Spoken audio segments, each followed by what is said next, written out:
Hello everyone, welcome. I'm Stephen Marcus, the director of the Ridgefield Historical Society. I'd like to welcome you all here to the Ridgefield History Club at the Scott House. We're located at 4 Sunset Lane in Ridgefield, Connecticut. Today's date is Tuesday, April 15th, 2025, and it's so great to see all of you. For those of you who aren't familiar with us, the Ridgefield Historical Society is an independent nonprofit organization. We're dedicated to preserving and sharing Ridgefield's historical, cultural, and architectural heritage from the indigenous peoples who lived here thousands of years ago all the way up to the present day. I'd like to invite all of you here and those watching on Facebook to get involved in our organization and help us with the important work that we do to preserve and share the history of Ridgefield, Connecticut. You could go to our website, ridgefieldhistoricalsociety.org, to learn more about what we're doing. And I wanted to briefly mention a couple of our upcoming programs.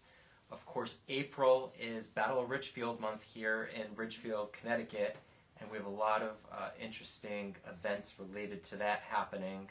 So next Thursday, April 24th at 6:30 p.m., Dr. David Nomek will be presenting a lecture titled Unearthing Answers to Battle of Ridgefield Mysteries, using high-tech archaeology to reveal our history. He's going to be talking about the start of our Battle of Ridgefield archaeology project.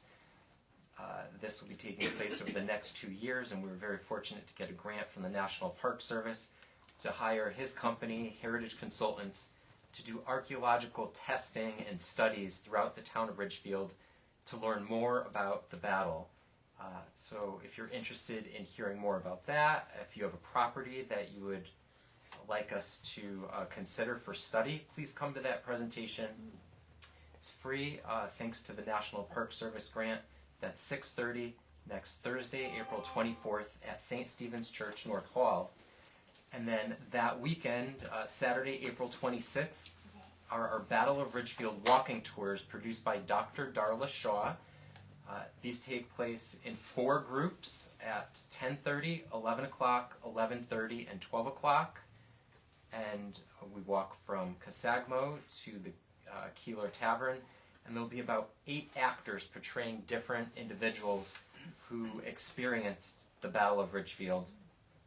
So it's a really fun event, and it's educational as well, and it's great for all ages. Tickets for that event are available on the Ridgefield Historical Society's website, so I know we have just a few of those left. If you're interested in attending the Battle of Ridgefield walking tour, go to ridgefieldhistoricalsociety.org to get your tickets. And another thing for April 26th, we're partnering with Queen Bee on a new coffee blend for the Historical Society. It's called Be Historic, and we're going to be doing a complimentary coffee tasting at Queen Bee, also on Saturday, April 26th. So as you're walking down Main Street to learn about the Battle of Ridgefield, stop by Queen Bee between 10:30 a.m. and 1 p.m. on Saturday the 26th, and try some of our new coffee, which will also be available for sale. A percentage of the proceeds benefit the Ridgefield Historical Society. And on Sunday, April 27th, we are going to be at Yanity Gym for the Ridgefield Neighbors and Newcomers Nonprofit Fair. So over 30 nonprofit organizations in Ridgefield will be at this event. It's free and open to the public, and it's an opportunity for the community to hear more about all the great work that the many nonprofits in Ridgefield are doing for the community and how you could get involved in these organizations. So that's how it's looking for April for us here at the Historical Society. And for today, we're going to be focusing on the 150th anniversary of the Ridgefield Press. And we know that newspapers are so important because they provide citizens with the information that they need to make informed decisions. They ensure transparency and are the bedrock of our democracy. And they're also really important to historians because they preserve the historical record of a community. So we're so fortunate to have this great publication here in Ridgefield for the past 150 years, and I hope today that we could share some of our memories about it and maybe some of the interesting stories that the newspaper has covered over the years here in Ridgefield. And we are so fortunate to have Jack Sanders, of course, the former editor of the Ridgefield Press for over 40 years in attendance with us, and he has compiled some slides for us to look at today, and he's going to facilitate our discussion. So I'd like to hand it over to Jack. Thanks, Jack. Hi, thank you.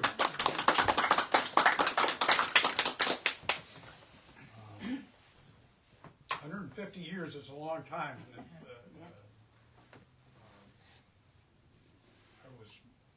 I'm proud to have been a part of it for 45 or 50 of those years. Part of that I was part-time working as a retiree, but it was an amazing period when the newspaper changed from the way things were done a century ago to the way things are done today, very digitally, online, and everything else. It was a wild period, which also enables me to be able to tell you with some degree of first-hand knowledge what the paper was like and how it was produced over the last 150 years, even though I was only been there since '67. During that period of time, the paper had 10 different flags and various names. It started out as Baxter's Monthly, and then became the Ridgefield Press, then for some reason or other just the Press, and then Ridgefield Press at a couple of different times without the Sally, my wife, asked me about this one here. Did I turn this on? Yeah, it was there. You're just not hitting it. Can you see this thing here? It says NRA. And it's got a flying eagle. And it's not the National Rifle Association. It's the National Recovery Act, or administration, that was taking care of getting America back on its feet during the Depression. So that's a 1930s era flag, which Carl Nash, my boss, hated. Okay. The very first issue of the Ridgefield Press was not the Ridgefield Press. It was Baxter's Monthly. And we actually have an original copy of the first edition that Betsy is going to pass around to show you how big it was, and also to show you how little news there was in it. If there was any news, it would be amazing. The publisher, Darius Crosby Baxter, D. Crosby Baxter, was a local businessman. And what he really wanted was a place where businesses could advertise. And you see over here, like Nash at Titica's. That's the Titica's store that was operated by Carl Nash's grandfather. George Abbott has a hand on a large stock of boots and shoes. So George Abbott is either a shoemaker or a retailer. Seymour and Company. I was wondering about, this says something about goldsmith made, beaten by bread made from their flour. What is goldsmith made? Well, it turned out that was a famous racehorse in the 1870s. And this ad says that apparently the flour that Seymour and Company has beat this famous racehorse. It was so good. I don't know. I don't think D. Crosby Baxter was a good ad copywriter. The initial run of this paper was 500 copies, and that was in a town of 2,000 people. So that's pretty amazing, considering that today, what is left of the Ridgefield Press has a circulation of less than 1,200 copies in a town of 25,000 people. So things have really changed.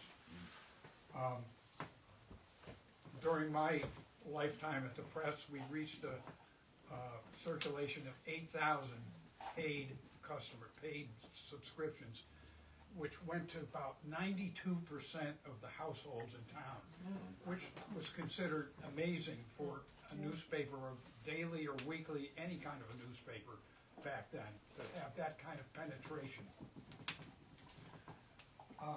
The very first issue of the Ridgefield Press was exactly 150 years ago this month, April 1875. D. Crosby Baxter decided that he should get his name out of the flag and make it more local, make it more what the publication is about, Ridgefield. So he called it the Ridgefield Press. Ugly looking flag, awful type, and it only lasted until August, when it switched to a Gothic style, which he kept for quite a while. However, the paper is still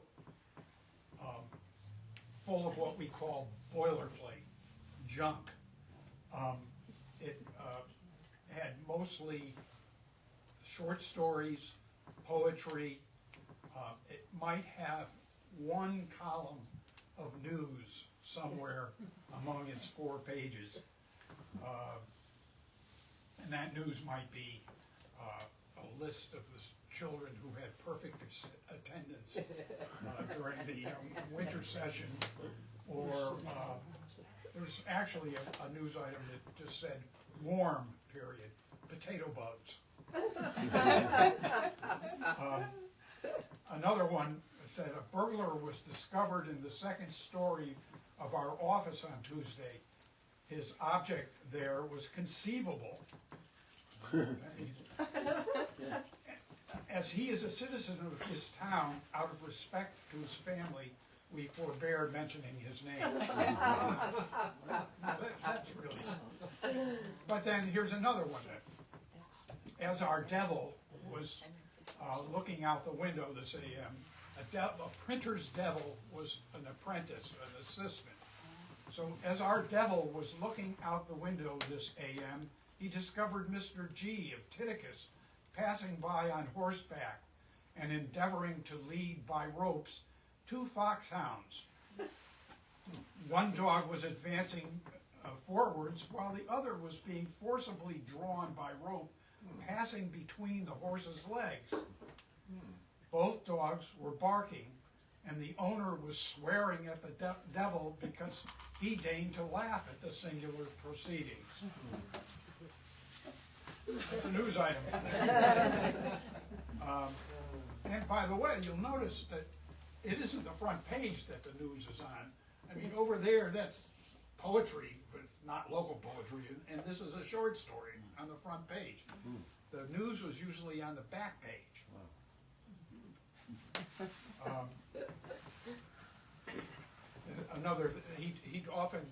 He liked jokes, so he would often stick jokes in paper.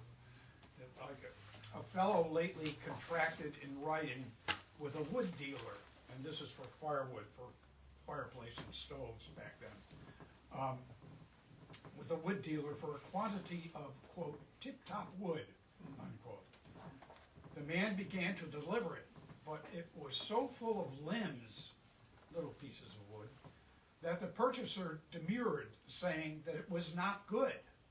The woodman replied, "It was just what I agreed to deliver, tip-top wood." And I believe this grew at that part of the tree. Real knee slap.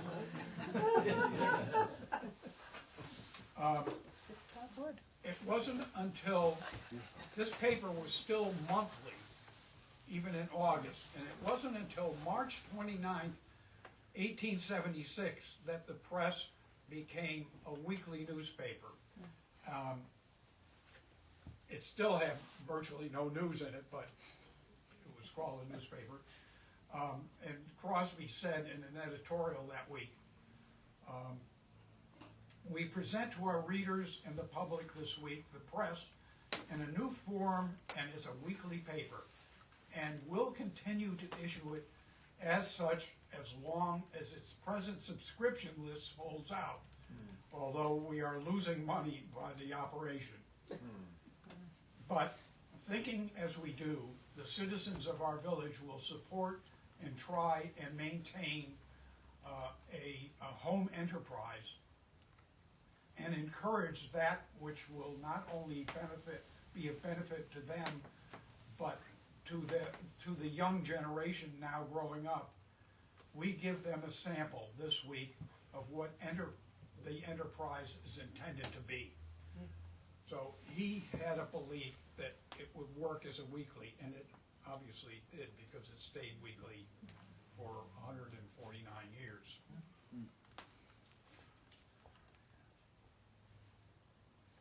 And this is D. Crosby himself. Going weekly apparently wore him down, and by 1880 he said, I'm getting out of this business, it's just too much, and he sold it.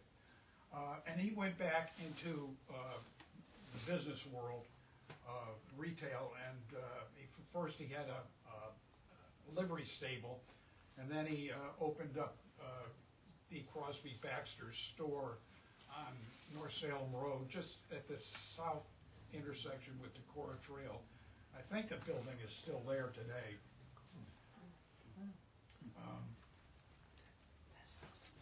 This is the first picture of the Ridgefield Press that I've been able to find, and for many years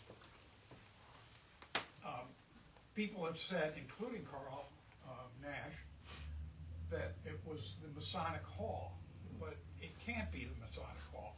The Masonic Hall did not look anything like that, and it just, I mean, unless there have been 3 different Masonic Hall buildings through the history of the town, I've only been able to find information about 2 of them. So I think this was in what was normally be a storefront. On the left was the next editor. His name was Charles W. Lee. I don't know who this guy is. But it's a cool little photo, and you can see their white shirts, ties, they're all very neat, even though they're working with dirty type and ink and presses and whatever. This is the Masonic Hall that was before the 1895 fire, and on the left-hand side over there, you can see a couple of guys standing on the porch. That was the door to the press, and those are probably the 2 people that work there.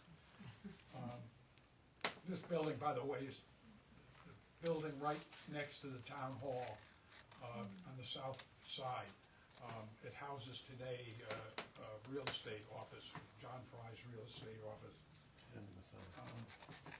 Here's another view of that same building at the left, and again, 2 guys standing on the porch. You think they have nothing else to do all day but stand on the porch. But this goes all the way down to about where the Fairfield County Bank is now, what we all know as the Ridgefield Savings Bank. And all of these buildings burned down in the Great Fire of 1895. 95, including the press. The next editor lead lasted only a couple of years. In 1882, William Wallace Whiting became editor, and he was probably one of the most overqualified people to have had the job back in its first 50 years or so. He was a Yale graduate. He grew up in New Haven, a son of a wealthy family that dated back to the founding of Connecticut. He took over in 1882 and dropped dead in 1884. Only 29 years old. But his big times, big deal, controversy while he was here was a battle with the local Methodist minister over prohibition and drinking. And I don't think Whiting was a lush or anything, but I think that he was not a fan of prohibition. His widow was left with 3 children, one of whom was John Downes Whiting, who was a well-known artist at the turn of the 20th century, and is still a respected artist. The next editor, who worked from about 1887 to 1899, was Edgar Clifton Bross, and he covered some of the big stories in town, like the Great Fire of 1895 that burned down his place of employment, and the aftermath, the rebuilding of the village, or the center of town, the founding of the fire department, the arrival of sewers, water, that kind of stuff that was being proposed and planned. He also hung around with the Hootsy Tootsie crowd, the summer people. He was in that era when many of the big mansions were being built, and he socialized with those people, and he knew a lot of them. One of them was Peter Cornan, and Cornan was a guy who made millions on oil in Pennsylvania. He was an oil wildcatter who had some very successful wells in western Pennsylvania. Later was a real estate investor. The land on which Grand Central Terminal was built, part of it was owned by Peter Cornan. Cornan lived on Danbury Road in a mansion, and Cornan believed that there was oil in Farmingville, and he wanted oil wells dug in Farmingville to extract the oil and make money for Ridgefielders. Well, Ross thought that was a pretty good idea, I think, according to his editorials, but people in town didn't like it, and it never got off the ground. And I thought, so there may still be oil on Aldrich Field in Farmingville. What? Great swamp, yeah.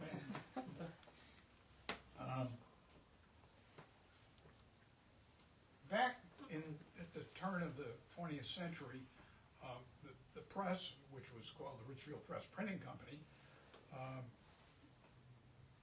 issued stock to help support it. This is a share that apparently George L. Rockwell, the historian who wrote the history of Ridgefield, had. It's not very filled out, it's not signed or anything. It was in the archives of the press, so, but it shows what a share of stock looked like back then. It was undoubtedly printed by the press. Not very fancy. But the biggest stockholder in the early part of the 20th century was Phineas Lounsbury, the governor, former governor, the guy who owned the community center on Main Street. And he was a teetotaler. And Carl Nash described what happened under Phineas Lounsbury's basically ownership of the press, because he held most of the stock in the early part of the century. Carl wrote, during this era, ownership of stock in the press changed hands from time to time, but no individual had a majority interest until ex-governor Phineas C. Lounsbury acquired a big block of stock. Lounsbury was a fervent teetotaler and insisted the press run no booze advertising.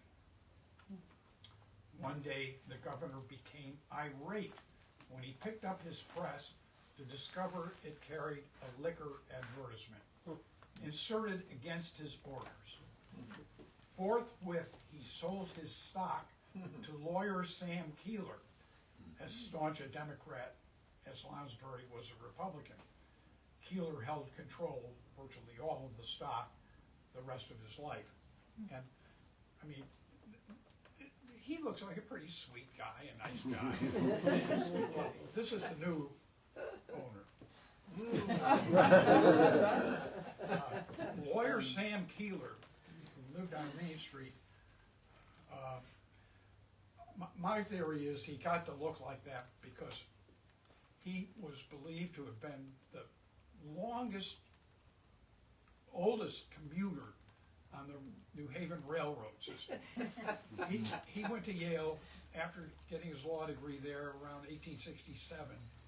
He started commuting to his office in New York City, and until the day he died in 1938, he commuted every day from Main Street to New York City. And that's what that could do.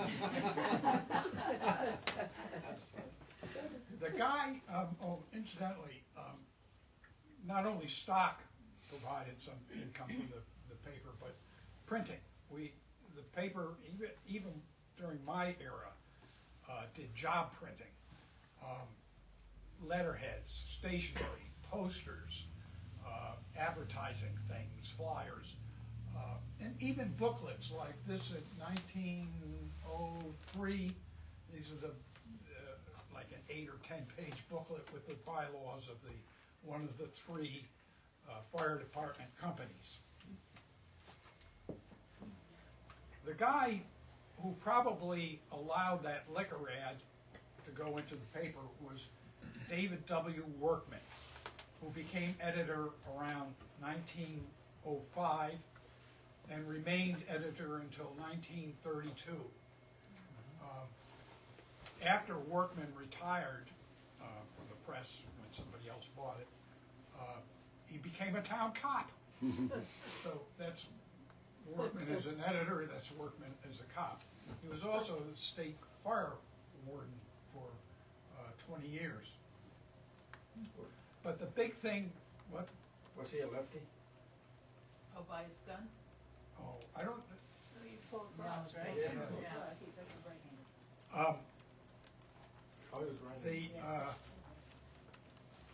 His big accomplishment was that he got rid of the boilerplate, the crap, fiction, short stories, New York City news, national news that was, had filled the paper for the first 30 years or so. He emphasized local news. He got lots of it.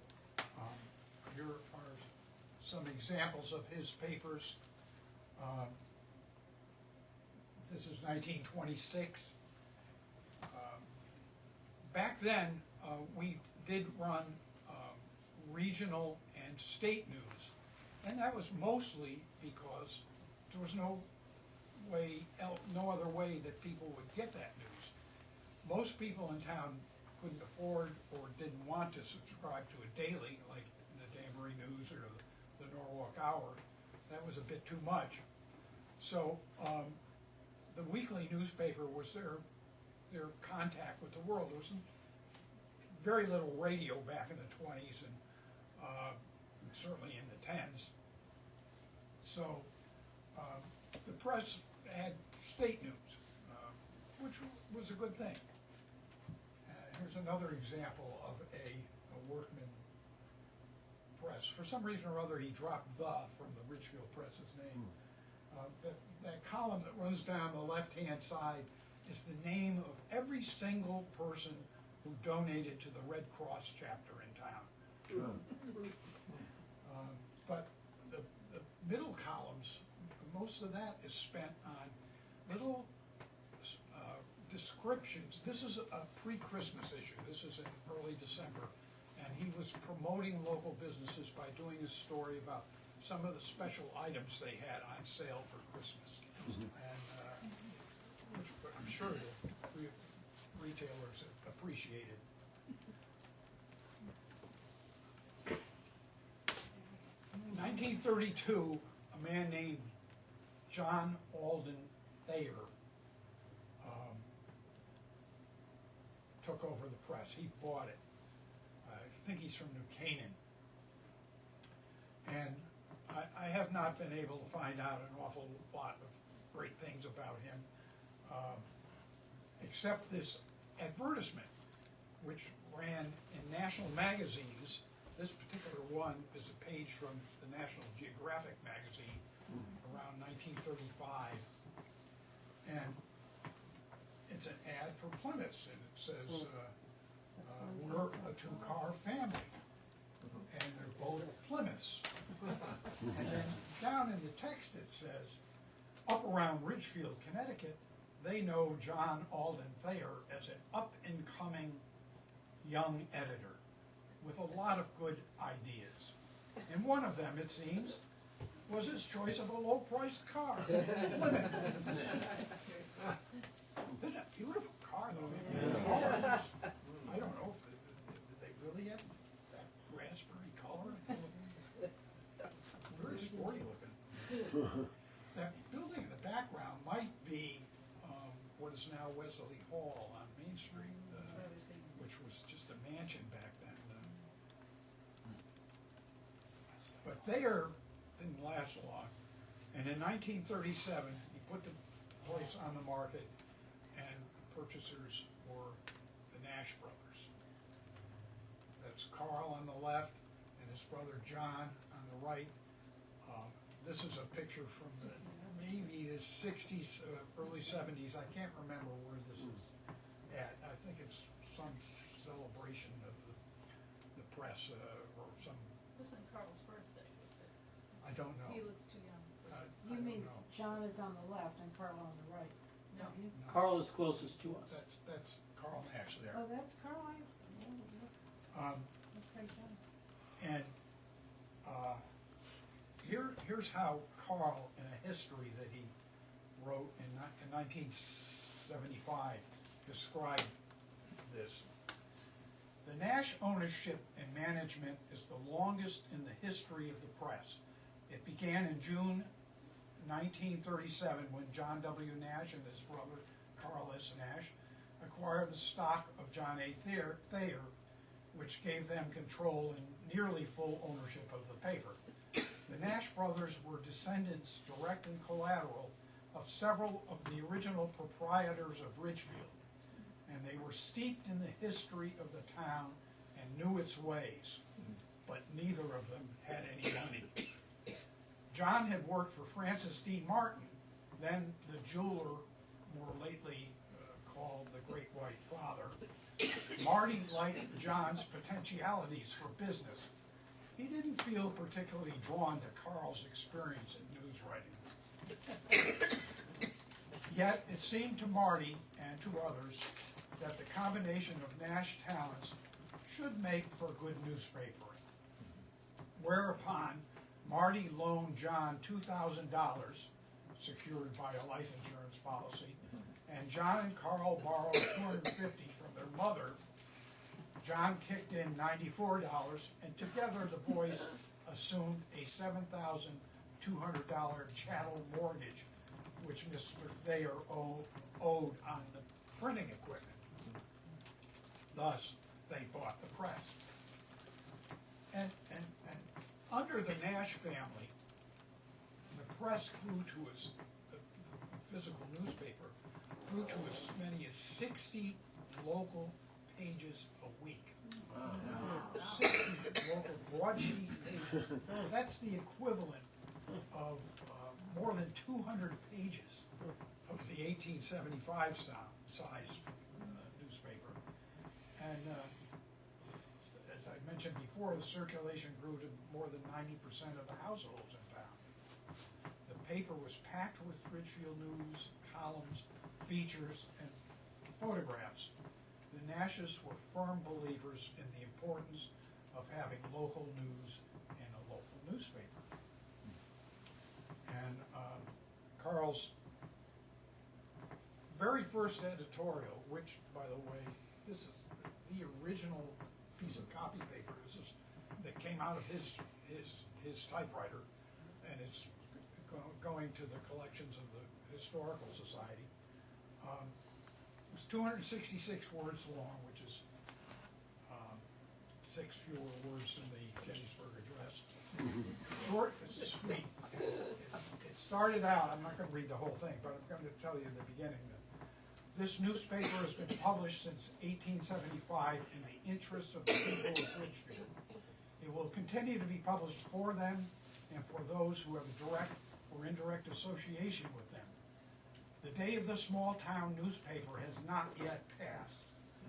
There remains, even in New England towns surrounded by cities, a need for a news and advertising medium like the press. Country life retains its appeal for millions of Americans. Now, the year after they bought the press, which was still up in the Masonic Hall, they had your eye on Bailey Avenue. And I don't know who would want to have an eye on that. That was kind of like the slums of Ridgefield, Bailey Avenue back then. This is actually a little earlier than 38. This is about 1930. But that building over on the left-hand side is the press building now, or became the press building. That's what it looked like soon after Carl and John took over. And they also acquired the Wilton Bulletin. And those two papers were the mainstay of the operation for a long time. And that's the way the place looked when I came to work there in 1967. It didn't change at all except the signs. But they ran into a problem in moving the equipment from the Masonic Hall, which is only like 400 or 500 feet away, 600 feet, to the back, to the this building. So what it was the linotype machine. They couldn't get the linotype machine out of the building. And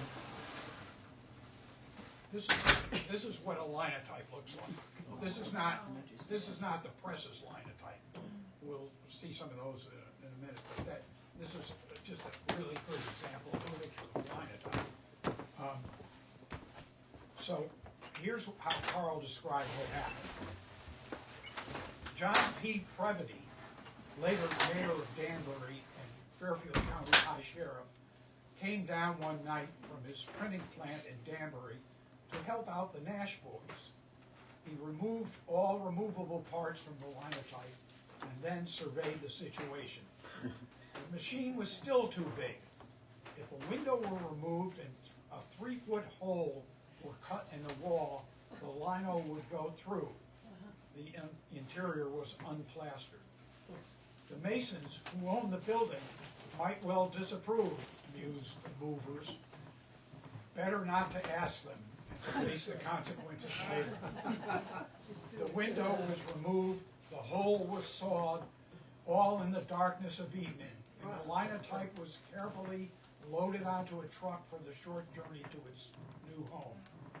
News of the deed must have spread among the masons during the night, for a couple of them were out surveying the damage the next morning. Before Lawrence and Brundage, the carpenter, arrived to repair it. Mr. Brundage had been employed to do the work when the decision to saw had been reached. The masons were mad. They talked of suing, but when they observed how neatly Mr. Brundage did his work, their ire subsided and they forgave.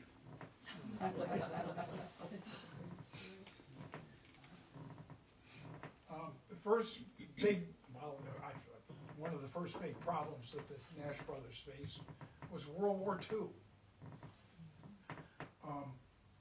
And it changed a lot of things, supplies, ability of people to work, to move, advertise, everything. But newspapers in general didn't have quite the problems that homeowners did, because the government considered news an important thing, getting information out to the public. So they made sure newspapers could get paper, ink, the supplies they needed to come out. But this is very interesting. This is the issue of the press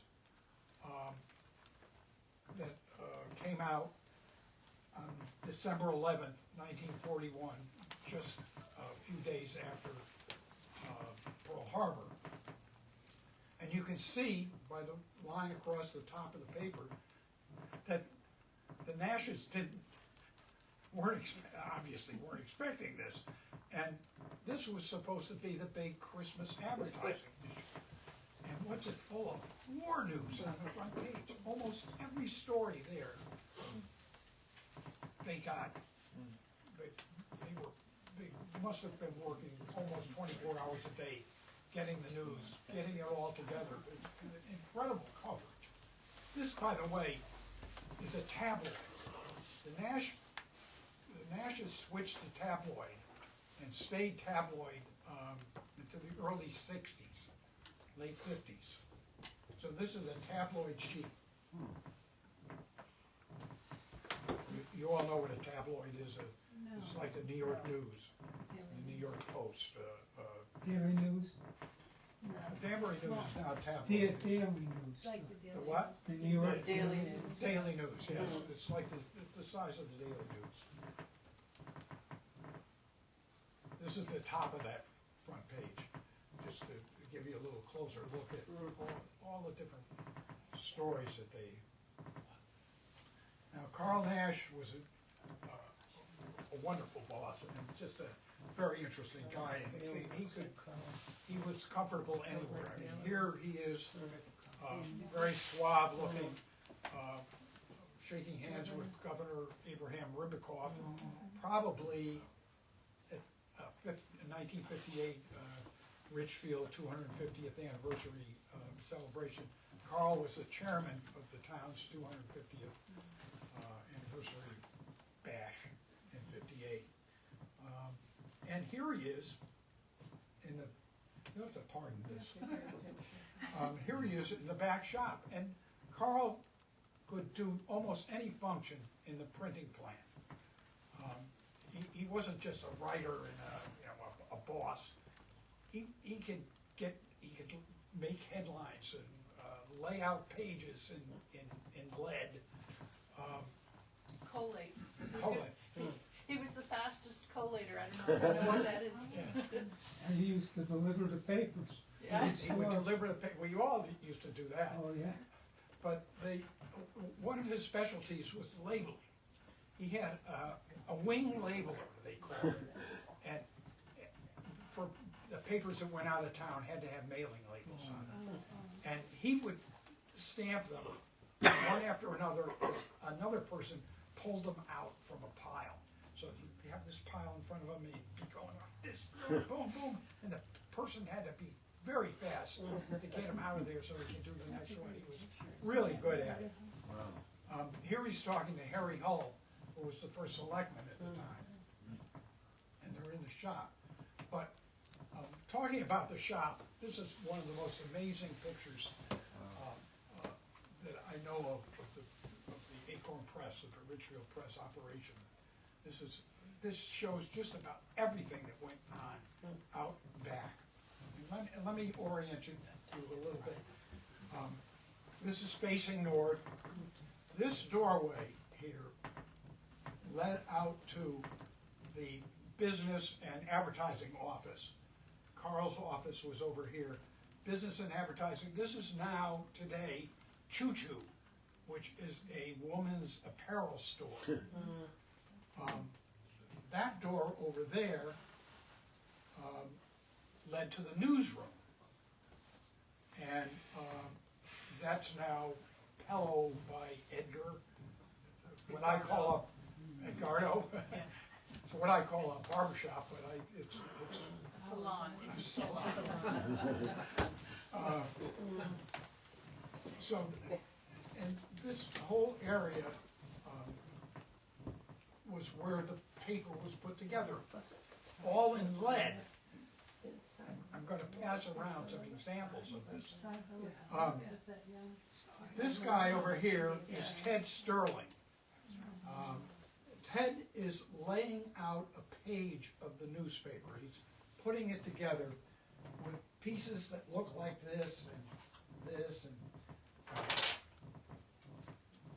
this, but mostly with long galleys of lead type. This is like a news story here in a galley, and he's putting them in. They're all, everything's backwards. It's you know, this is old-fashioned hot type printing, and you'll see that well, here, just pass this around. You can see all the lettering there and how that's a Bob Gustafson cartoon from the 50s, 1950s. So that's what he's doing. Over here, this area was where they made headlines. Every letter of a headline, the bigger headlines, had to be put together by hand. This might be considered a headline, like that.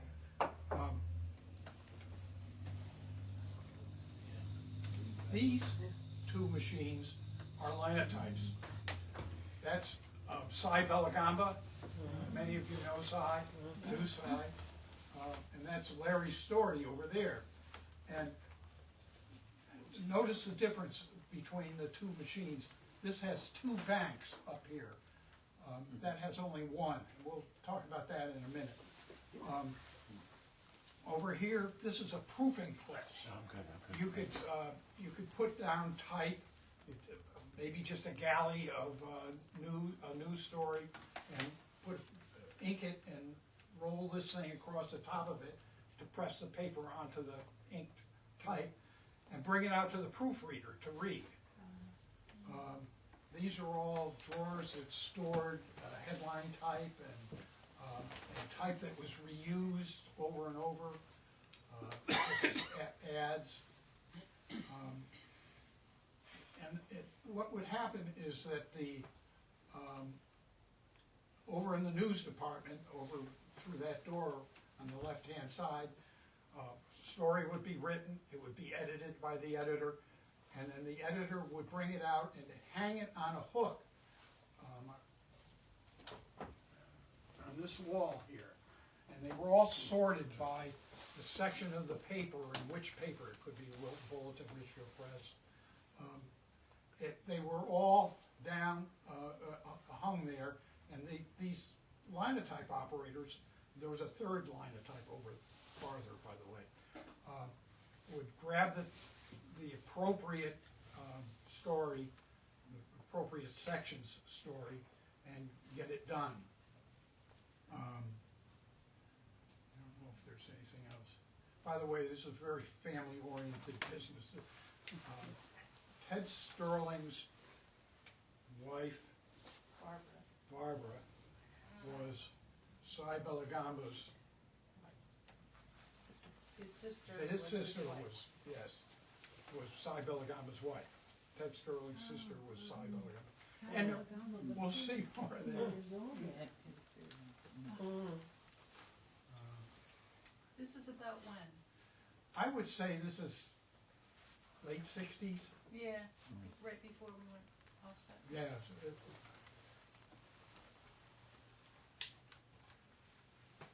Okay, I just wanna tell you a little about this amazing machine. I used to stand around and just watch it, because not only is it amazing to watch, it makes all kinds of noises. It's clattered and it's always moving. A linotype, they were invented in the 1870s, 1880s, but it was a long time before the press could ever afford one. And by the time we got out of hot type, we had 3 of them.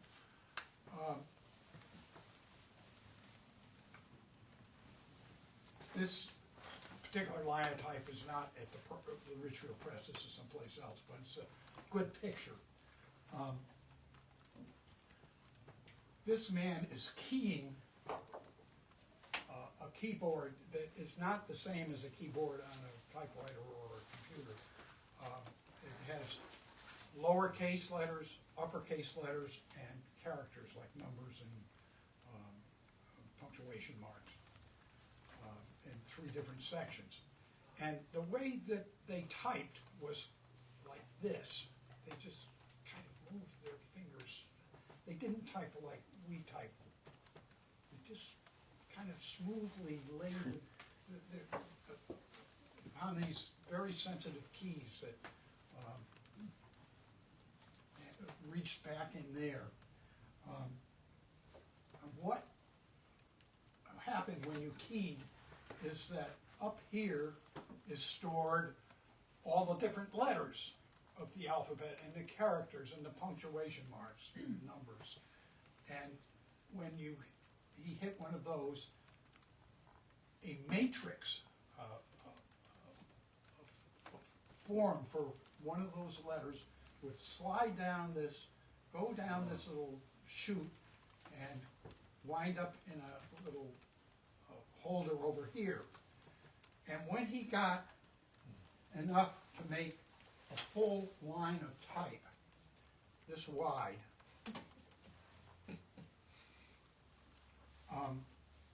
he would pull down on a lever and hot lead, which has been sitting around in a pot, would be poured into the face of the matrix and create this slug of type.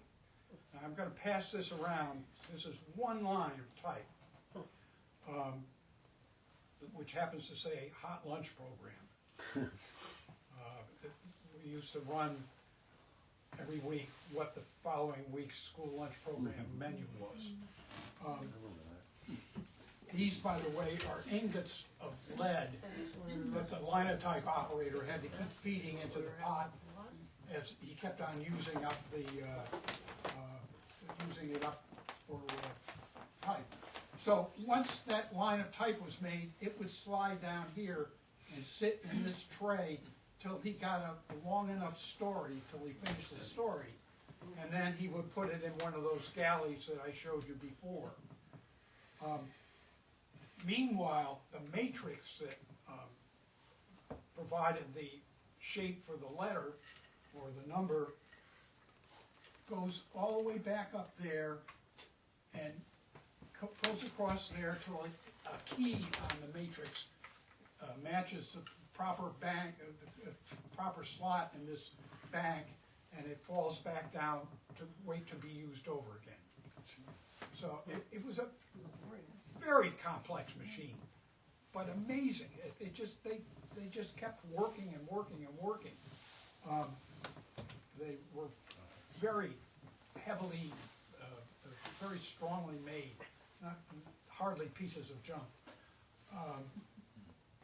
The lead, once the paper was done that week, most of the lead that was used to make the stories and the captions and the headlines was all melted down into these ingots to be used over again. So it was recycling. The only trouble was it was lead. Yeah. And there was a Look big, at the dust on the floor next to it. there was this big pot of this stuff where they were melting down for ingots. And it was just bubbling away. Jeez. And we're all breathing this stuff. Jack, what happens if they found a spelling error later? set the line. They have to send it out, and these guys, and the guy, it's not that difficult. A Cracker Jack operator, which is what they called a really good linotype operator, could produce 10 to 30 words per minute in typing. Now, a good typist can do 40 to 80, and some can do 100 words per minute. So it's a lot slower, but it's a lot faster than the way they did it before this, which was every single letter in every single story had to be placed by hand. No wonder those people went blind. We had a proofreader who claimed that she went blind just proofreading.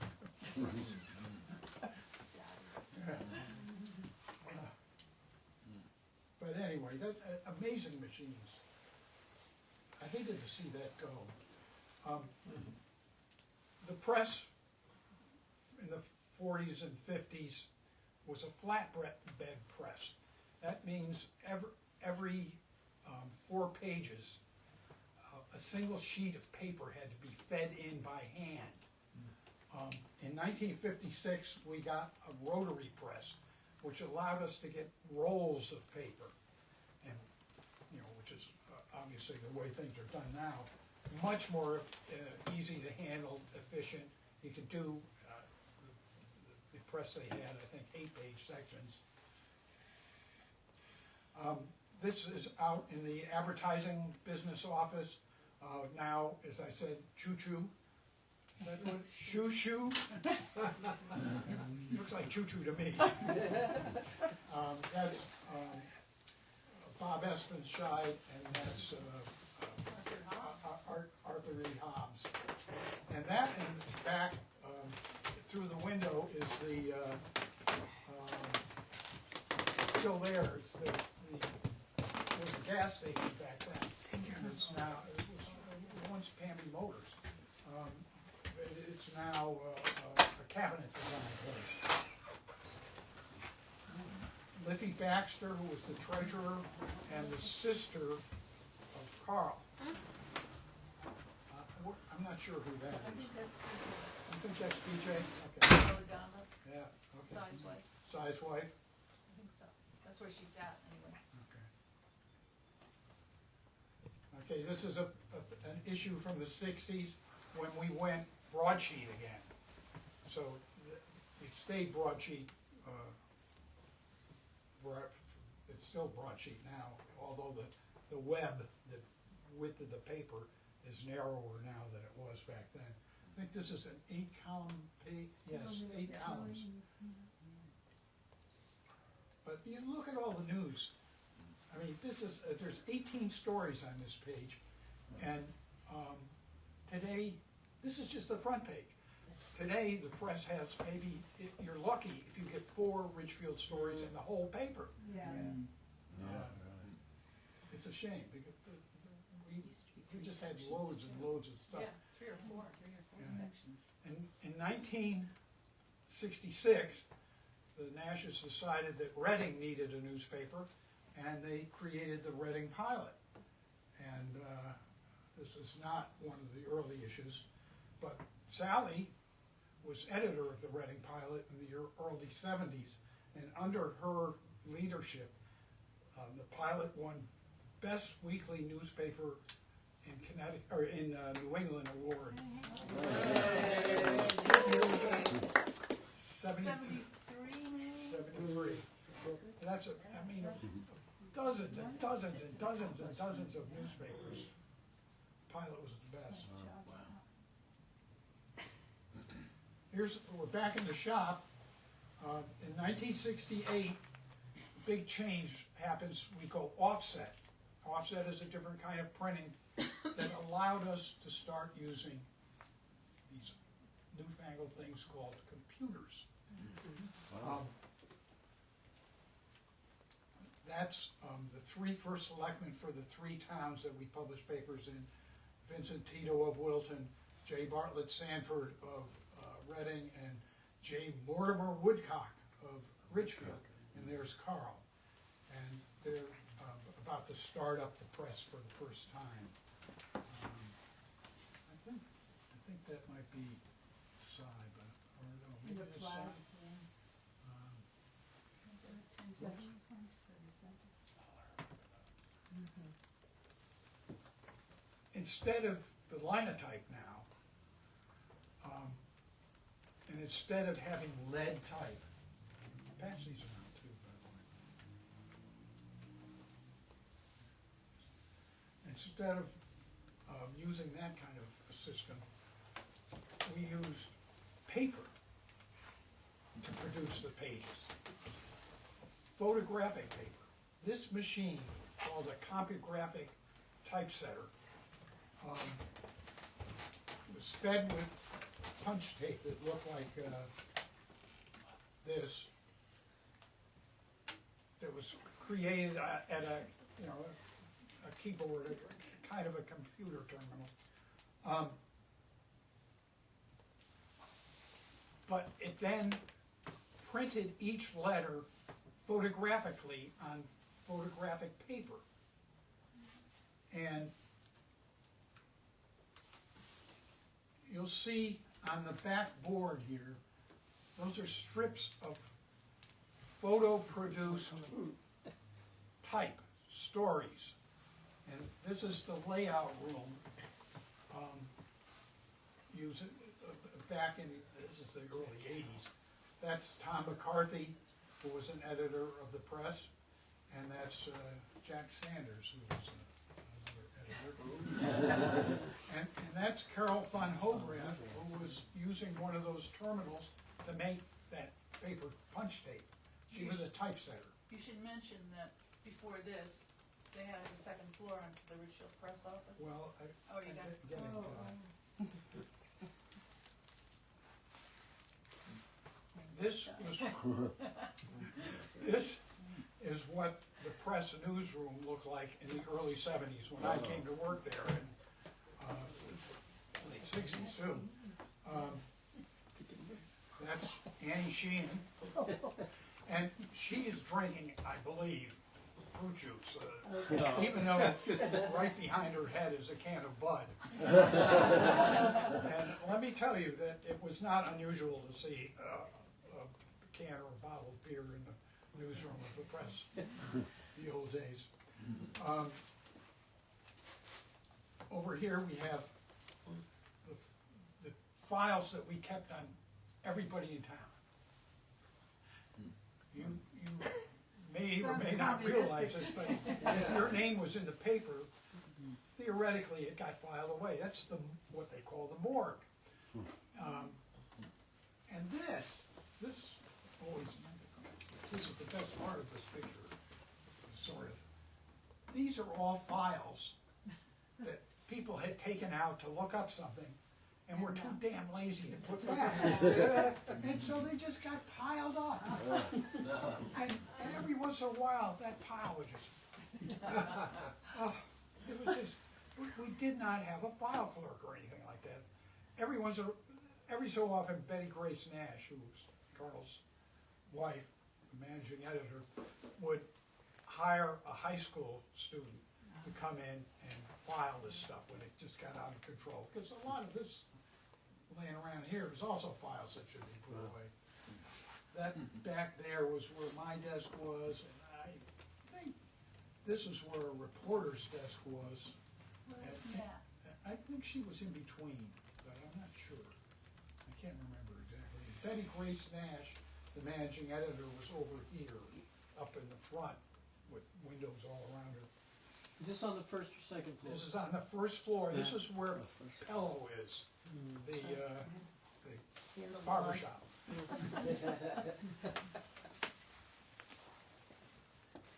And there's Sally Sanders going in the front of the press. Back in about 1974, 75 maybe. And you might be able to see there's a thing sticking up there from the roof. That's my police radio antenna. We kept a scanner going from the day I went to work there. I I'm a ham radio operator, so I'm kind of a radio nut, so I could set them up with a police fire radio. And we had a police fire radio going for the 50 years I was there. I still have one going at home. So yes. I'm sorry to interrupt you. When did the Nash family buy the building? I mean, they bought the business, but when did they buy the building? In 1930. Oh, they bought the building as Oh, well? They bought the paper in oh, they 37. bought the building in 38, Oh, a year after buying the paper. Oh, a year, That's when we were back. thank you.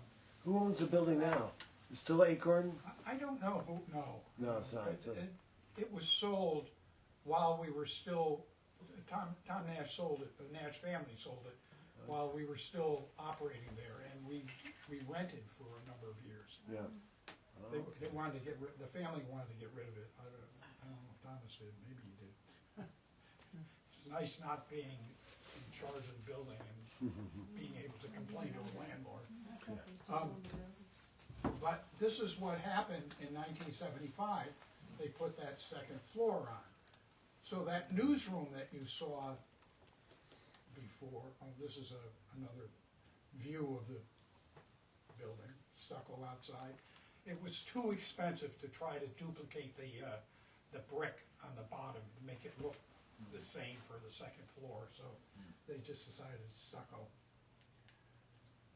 This is what the newsroom is 4 to 5 times bigger than it used to be, but it was just as crowded because it got the staff increase. Carl was just very good about staffing. It was luxurious. We had sometimes 2 full-time reporters, editor, sports editor. We had a business editor, a social editor. It was just, but that's Mac back there. I don't know whether you're hidden behind your piles of stuff or, I think, but you were a sloucher, right? You like to. Yeah, I guess Yeah, so I think you were kind of slouched down. That's me, and that's Valerie Bannister, and I'm not sure who that is. It might be, can't be JB, it might be Pat Cousins? Maybe, but I'm looking at the back of the head thinking Larry Foss. I thought so too. No, I don't think that's, well, it could be, I suppose. You worked there too? Some report, Summers mostly. but it looked as wild and crazy as ever. That's so assortment. There's Sally, who was the arts editor for many years, doing her art section. And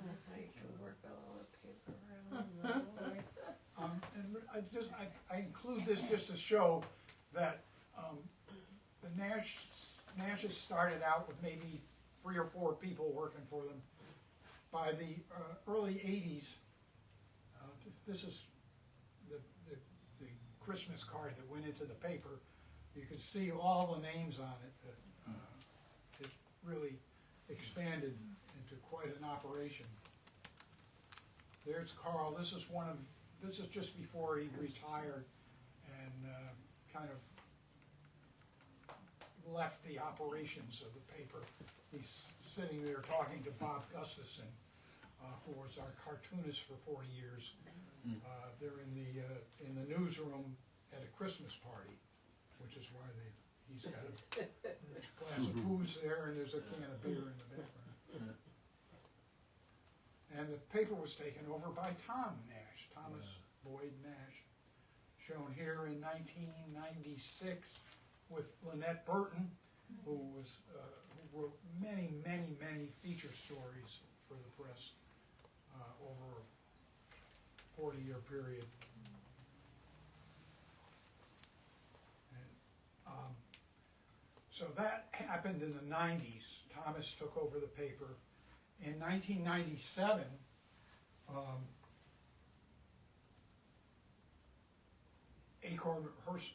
the Acorn Press and Nash papers merged with the Herson papers of New Canaan, Darien, and became Herson Acorn newspapers and Herson Acorn Media. this is, that's Marty Herson. He became the CEO and Thomas was the publisher. Then in 2007, the company took an incredible step in acquiring Journal Communications. It had a dozen newspapers as far west, as far east as New Haven area.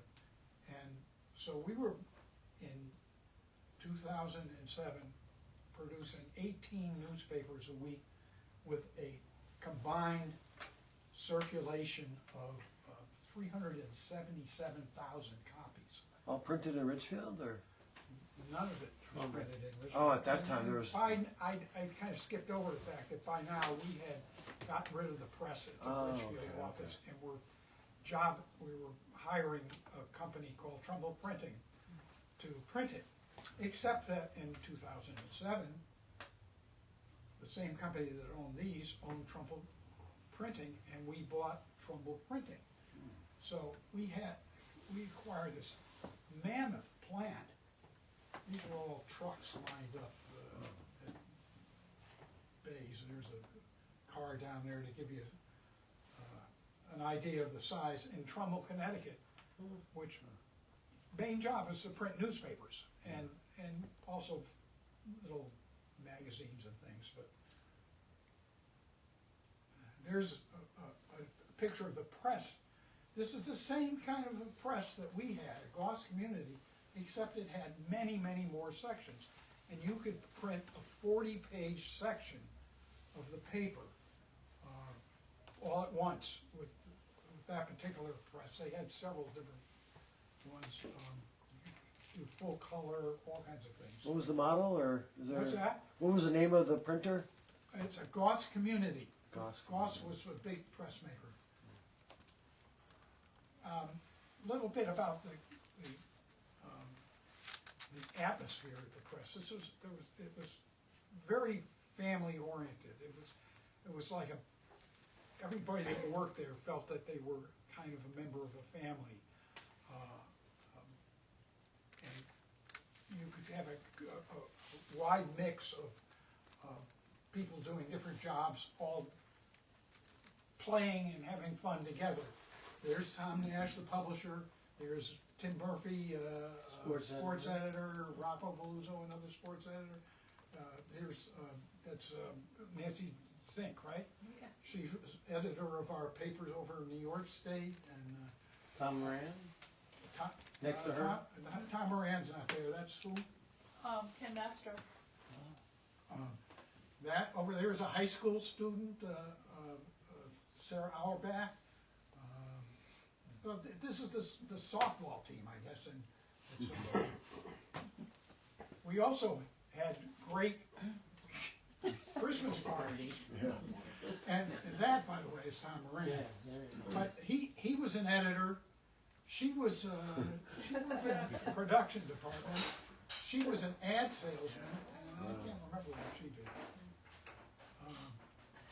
But they all had a good time. And one of the benefits of employment was you got a free house in Florida to use for your vacation. Really? This was Acorn House in Cocoa Beach. Right across the street was the Atlantic Ocean and miles of beach. I just want to quickly go through some of the alumni of our newsrooms. Tom Moran there, who looks like a little kid, became the editorial page editor of the Newark Star Ledger, the largest newspaper in New Jersey, for more than 20 years, 30 years. He was a columnist and TV personality. He would show up on Channel 13, right? Yeah.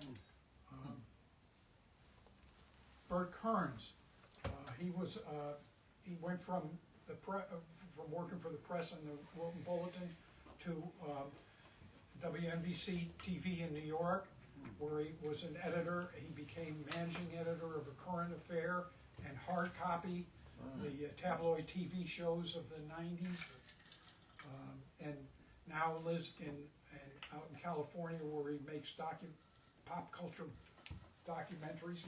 He's been called a show business and pop culture savant. He writes books and he's really into pop culture.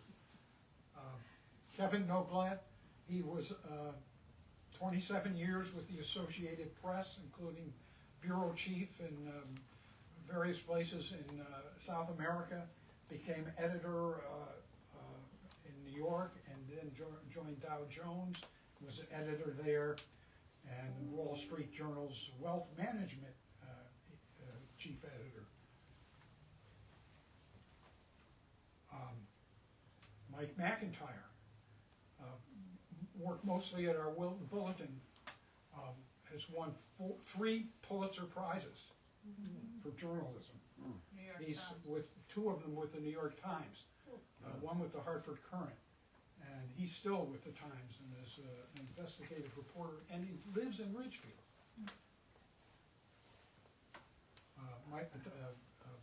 Bob McGough, who styled himself as a poet when he came to work for the press, wound up being fascinated by covering budget meetings and stuff for the press, and went to work for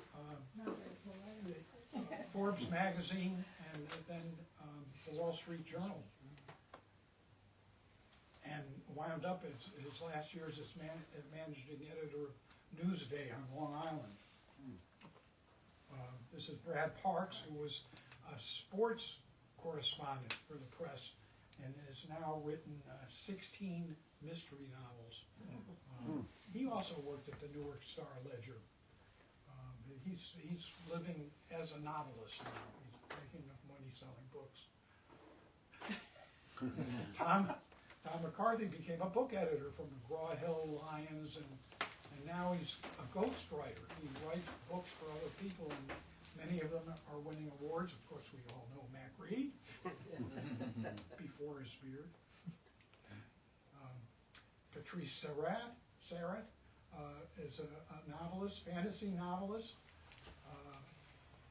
I was one day about 2004, I'm sitting at my desk at the office, and I get a call. He says, "This is Elliot Landon," who was former school superintendent here. "I'm sitting on a beach out on Cape Cod, and I'm reading this book, and it says in this book, Mac Reed and Jack Sanders. And it's, James Patterson's latest, thriller. And it turns out that it was written by, the real writer was Peter DeYoung, and Peter came out of our newsroom, so he slipped Mac and I think somebody else, I can't remember the third person. I think he used our names as the middle names of people. It would be like Macklin Reed Stevenson and Jack Sanders Jones or something like that. I can't remember. Elliot Landon was quite taken. Yeah. Sarah Auerbach is a romance novelist. Has done more than a dozen romance novels. Not everybody went into writing. Will Lynch was a press reporter, Lewisboro Ledger editor, spent his career with Catholic Relief Services in Africa and India, providing drinking water, safe drinking water for little villages.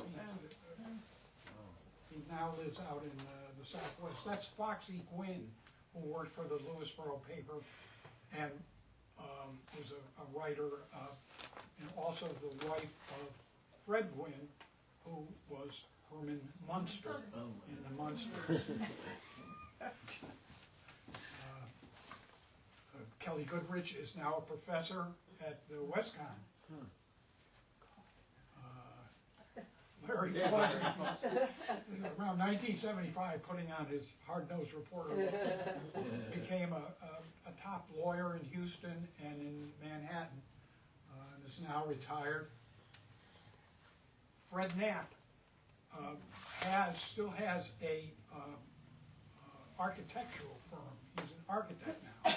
in San Francisco that specializes in taking old buildings and putting them to new uses, but retaining the historic qualities of the building. Is that Ben or Michael? Ben. With him. That was Ben. Yeah. I just wanted to show you how people can change too. This is Brian O'Donnell as a reporter for us, and here's what he looks like now. He's a lawyer with one of the top firms in Connecticut and Hartford. Another example of how change can happen. This is a 1990s Christmas party. That's Andy Mays, and that's the publisher's wife, Paula Nash. And this is Andy today. He's the Connecticut State Insurance Commissioner, a member of the cabinet of the governor of Connecticut. We also would have a little fun. These are, probably you've never seen these. These are Lampoon editions that when the Nashes would go to Florida for a few weeks or a month or two in the winter, we'd commandeer the press and put out our own newspapers. And this is one. This is a tabloid with Ridgefield misspelled. I would read you this story about the Georgetown Liberation Army, but we're getting late here. It's quite funny. Here's another one. That's Tom Nash. And Tom took that picture himself, but we doctored it.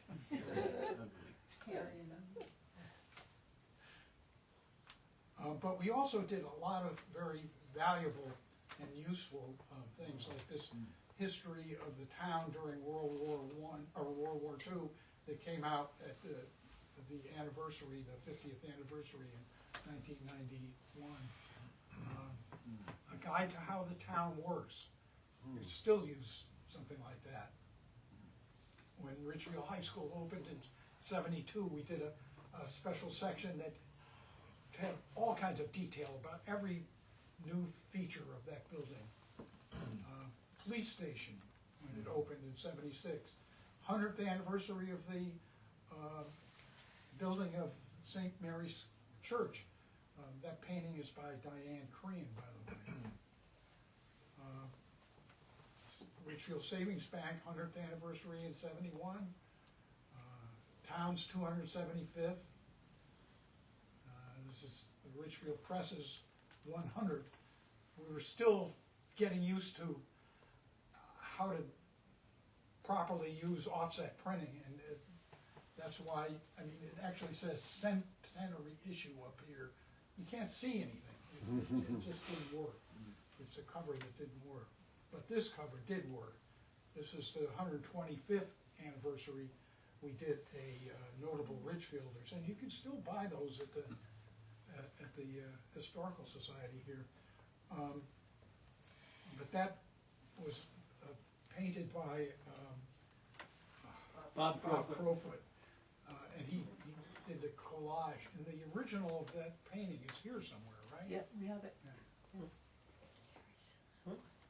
And just finally, I just wanted to He's the only, point out he's that the only claim to fame in our family. one of the favorite things, my favorite things was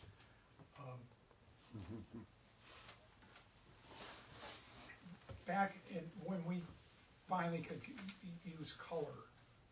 We had been black and white forever. We had finally access to full color. I said, you know, it'd be really cool to have baby pictures with the birth announcements. This was back in the days when we would have birth announcements. The press nowadays, there's nothing like that. So we started encouraging people to submit a baby picture, and gradually they caught on, and people would send in their birth announcement, and they'd send in and some people waited until they could get a really cute picture. And then at the end of the year, the beginning, for the first issue of January, I would take the pictures that we had run during the previous year and put them together in a collage like that, and say Happy New Year from the staff of the Ridgefield Press and some of our newsmakers of 2014. It was not only fun and cute, people loved it. But it also, I think, reflected the kind of paper that the press used to be, that it cared about, you know, the little league scores that we used to run. I mean, and the coverage, every game, and the names of the kids and all that stuff, it's all gone. Nobody cares anymore. But that was kind of one of my favorite things, and I can just sit there and look at those cute little faces. It's just, okay, well, thank you.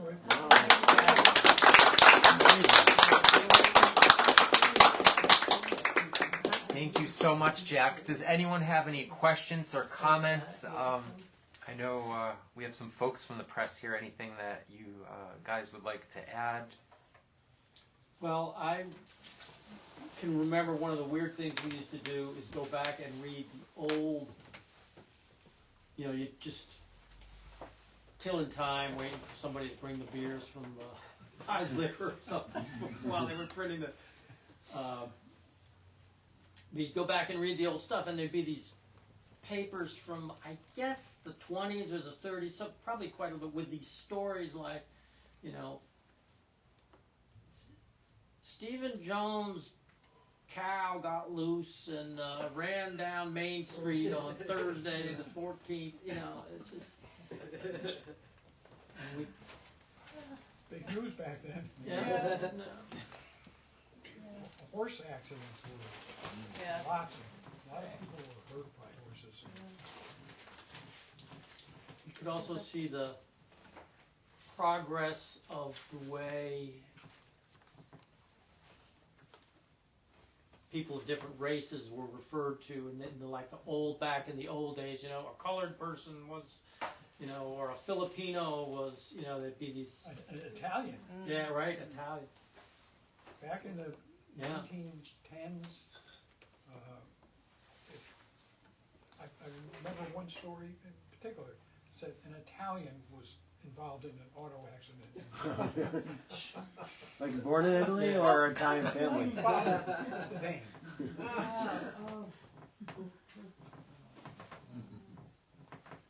Yeah, I delivered the paper back in the 70s, but it's interesting. I didn't even. This is Macklin Reed, really? Yes. Oh, okay, I remember. I kind of remember you, but I didn't put the face to the Well. Macklin Reed. I always remember seeing that.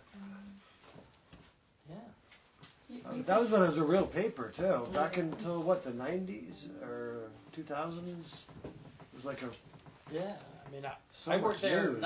I guess not as long as Jack's. 2018 is when it was sold to Yeah. Hearst, and they immediately shut down the Ridgefield operation.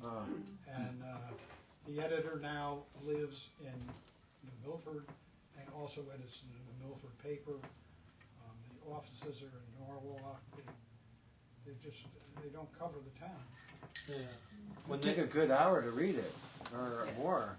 Yeah. Now it's a couple 10 minutes. Did you have a question? No, you could follow somebody from the day they were born, Yeah. then their birthdays, when they graduated from high school, when they got engaged, and when they got married, all in the Ridgefield Press. And if they had children, the birth of their children. Often with pictures too. Yes. Yeah. Engagements, weddings. And you know, you talk about that. Wedding announcements, you always had pictures. Yeah. One thing I And the remember. police report. Yeah. That was always a little. Oh, there was a woman who lived on Main Street, yeah.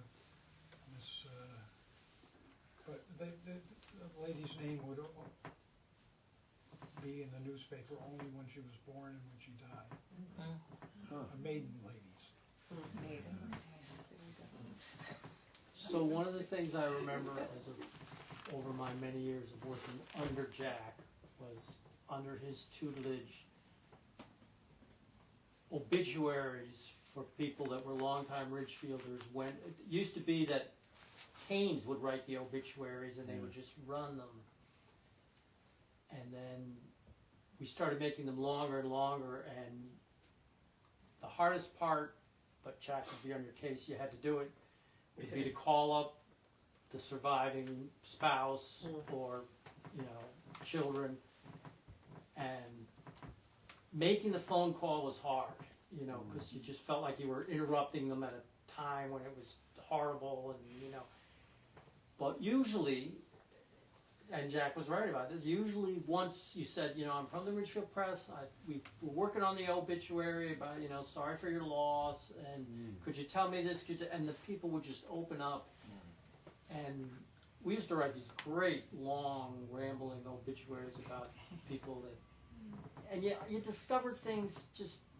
crazy, weird, you know, hobbies and things that you never would have known about people. You know, you knew them as, you know, somebody was on the board of finance or whatever, or even just someone, you know, lived down the street. That's true. When my mother died, not only did you run a picture of her, the obituary, but a picture of my mother, her mother and father, and her brother and her sister, from, you know, as the Italian immigrants, and it was on the same paper that you wrote the obituary.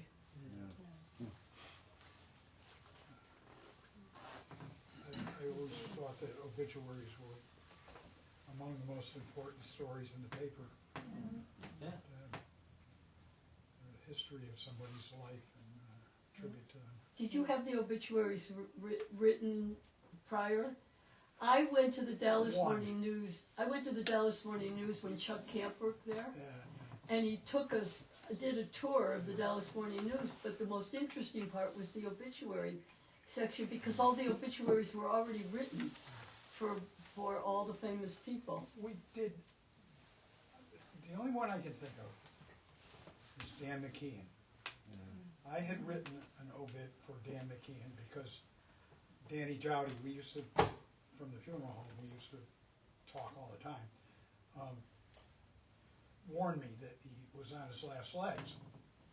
Well, Dan wasn't exactly on his last legs, but I had the obituary written.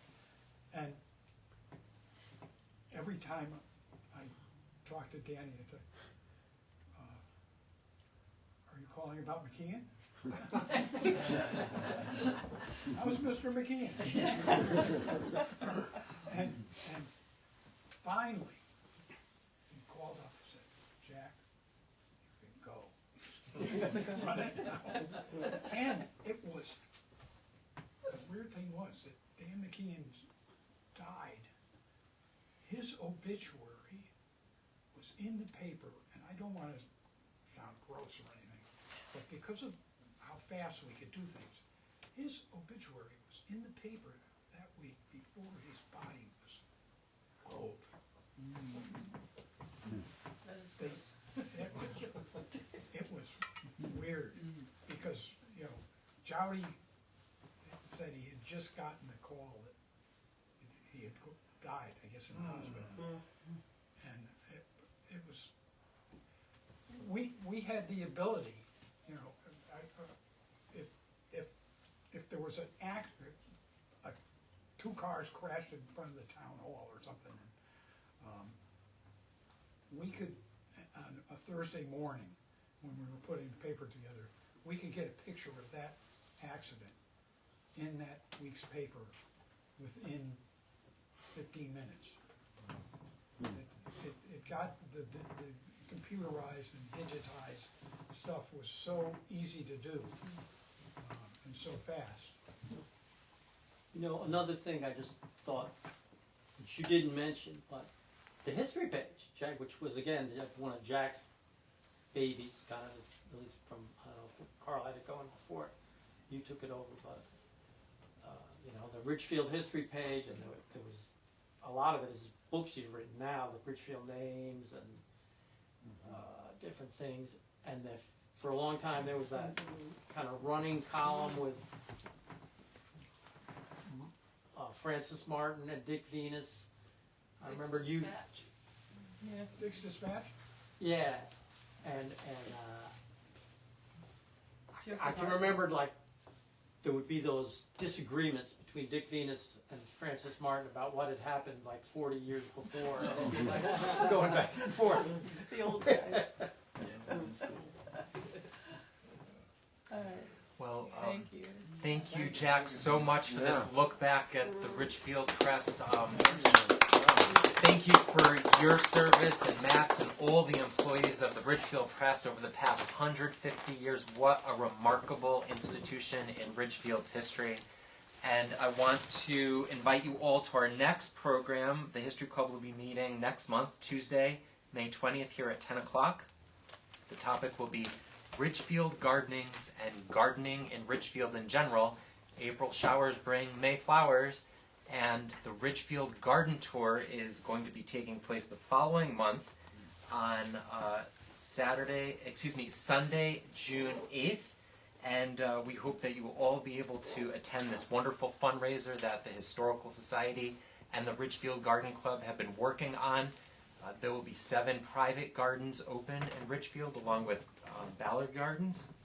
And it's going to be a wonderful day to celebrate gardens here in Ridgefield. And it's preceded by an evening party the night before. That's Saturday, June 7th. So go to ridgefieldgardentour.org and get your tickets today. Thank you. Thank you. Thank you.